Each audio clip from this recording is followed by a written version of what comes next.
Congolaises et Congolais, mes chers compatriotes, conformément à la tradition, j'ai l'honneur de m'adresser à vous en cette fin d'année 2021 afin de vous exprimer tous mes vœux d'amour, de paix, de santé, de bonheur et de prospérité pour l'année 2022. En cette période de festivité où il est notamment de coutume de se retrouver en famille afin de célébrer la nativité et le passage à la nouvelle année, mes premières pensées s'adressent à celles et ceux de nos compatriotes qui ont eu à nous quitter au cours de cette année, et pour leurs familles et proches, pour lesquels j'implore notre Dieu, maître des temps et circonstances, d'atténuer le chagrin et de faire que la joie et le sourire illuminent à nouveau leur visage en 2022. Je ne pourrais également poursuivre mon propos sans présenter mes vœux et exprimer ma gratitude à nos vaillantes forces armées et de police qui passeront ces fêtes de fin d'année sur le théâtre des opérations afin d'assurer notre sécurité. Aux valeureux personnels soignants qui, en dépit du défi imposé par la Covid-19 et par la fragilité de nos structures de santé, s'en tient tant bien que mal au respect de son serment et veille en ce moment même sur des patients loin des leurs. À nos merveilleuses mamans qui, nonobstant les souffrances et humiliations leur infligées, font malgré tout du don de leur être, de l'abnégation, de l'amour et du partage les raisons de leur existence. À notre jeunesse, socle de notre nation, qui nourrit une foi inébranlable en le changement et le progrès, recevez, vous tous, une nouvelle fois, mes chers compatriotes, mes vibrants hommages et mes vœux les meilleurs pour la nouvelle année 2022.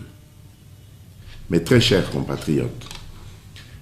l'année 2021 qui s'achève a drainé son lot d'amertume et d'événements douloureux ou encore la fissuration de notre sentiment d'appartenance nationale. En effet, aucun secteur de la vie nationale en cette année 2021, ni même nos personnes, n'ont été épargnés par les répercussions économiques, sanitaires et sociales générées par la résurgence de la Covid-19 ou encore par l'instabilité persistante rencontrée dans la partie est de notre territoire national. Cependant,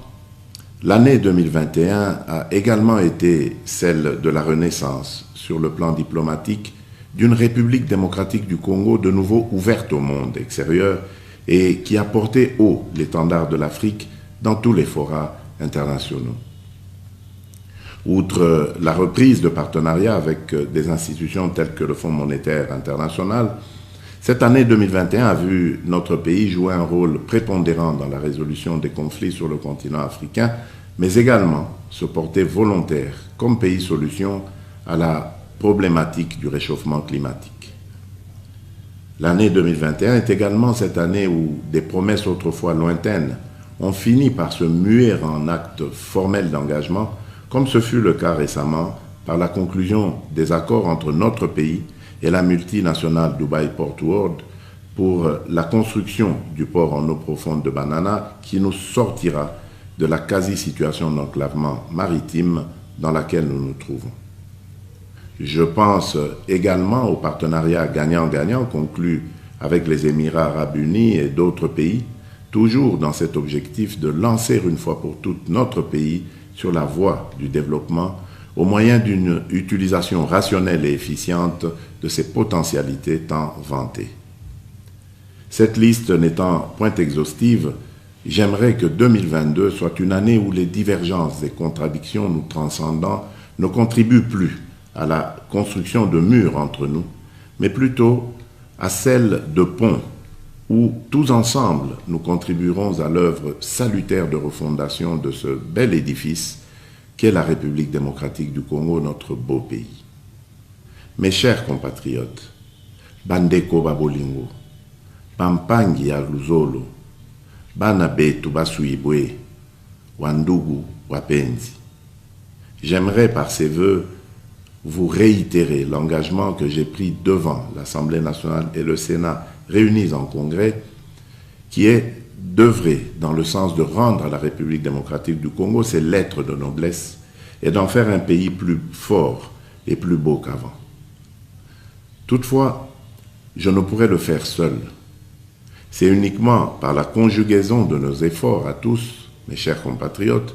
que nous y parviendrons et que nous ferons de cette terre richement bénie un réel havre de paix, de prospérité et de progrès social.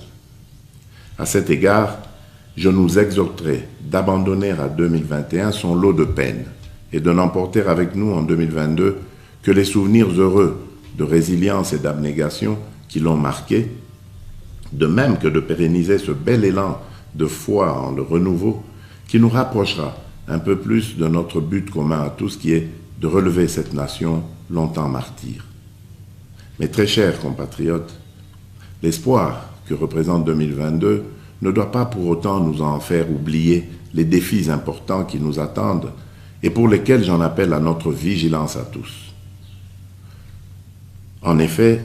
outre l'obligation collective qui nous incombe d'œuvrer à la matérialisation effective d'un état de droit, il nous reviendra de redoubler d'efforts dans la protection des droits des femmes, de nos jeunes filles et enfants, et d'œuvrer dans la construction d'un environnement qui soit propice à leur épanouissement. Cette nouvelle année devra, plus que jamais, être marquée par la poursuite des réformes menées dans le sens de l'amélioration du bien-être des Congolaises et des Congolais. Ces réformes, tant structurelles qu'infrastructurelles, devront inexorablement guider la boussole de notre action qui sera indéfiniment tournée, comme toujours, vers le peuple d'abord. Il s'agit notamment d'augmenter le taux d'instruction et d'alphabétisation de nos enfants, de promouvoir l'autonomisation de nos femmes sur le plan économique, d'optimiser la desserte en eau et électricité dans nos villes et villages, de régénérer et de raffermir notre système de santé, mais également de préserver notre écosystème unique. Mes très chers compatriotes, hier, dans les Nord et Sud Kivu, l'Ituri, le Haut-Katanga, le Lualaba, et aujourd'hui dans les Trois Kasaï, le Sankuru et la Lomami, et demain dans d'autres contrées de la République, je resterai toujours proche de vos préoccupations et tâcherai d'y répondre durablement dans le cadre notamment du programme de développement à la base des 145 territoires. Je dirai enfin à vous, nos chers enfants, et à notre jeunesse, qu'avec l'aide de Dieu, mais surtout notre volonté, 2022 constituera cette année charnière où vos peines et questionnements manifestés trouveront des débuts de solutions pour certains et une concrétisation pour d'autres. Ne perdez ni la foi, ni l'espérance en votre pays, la République démocratique du Congo, car vous êtes l'avenir, celui de ce Congo nouveau, fier et doué de qualité, empli d'amour et avide de progrès. Congolaises et Congolais, bonne et heureuse année 2022. Que Dieu bénisse la République démocratique du Congo. Je vous remercie.